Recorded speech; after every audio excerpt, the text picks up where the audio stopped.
नमस्कार मंडळी. जर तुमचं वय 30 असेल तर आजचा व्हिडिओ फक्त आणि फक्त तुमच्यासाठी आहे. आज मी SIP प्लस SWPचं मॅजिक सांगणार आहे. जर वयाच्या 30व्या वर्षी आपण प्रत्येकी महिन्याला 15,000ची SIP सिस्टमॅटिक इन्व्हेस्टमेंट प्लॅन जर चालू केला आणि पुढले 20 वर्ष तो तसाच कंटिन्यू चालू ठेवला तर 13%च्या रिटर्न आफ्टर 20 इयर्स म्हणजेच वयाच्या 50व्या वर्षी होणारी अमाऊंट ही जवळपास 1,80,80,00,000 असेल.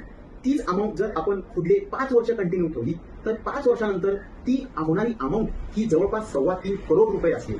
आणि आफ्टर 55 इयर्स जर आपण SWP सिस्टमॅटिक विड्रॉवल प्लॅन चालू केला आणि प्रत्येक महिन्याला फक्त 2 लाख रुपये आपण काढले तर वयाच्या 80व्या वर्षीपर्यंत आपण महिन्याला 2 लाख जरी काढले तरी काढलेली अमाऊंट ही 6.25 करोड रुपये असणार आहे आणि राहिलेली रक्कम ही 5 करोडच्या जवळपास असणार आहे. हेच तर आहे SIP प्लस SWPचं मॅजिक. जर तुम्हाला अधिक माहिती पाहिजे असेल तर खाली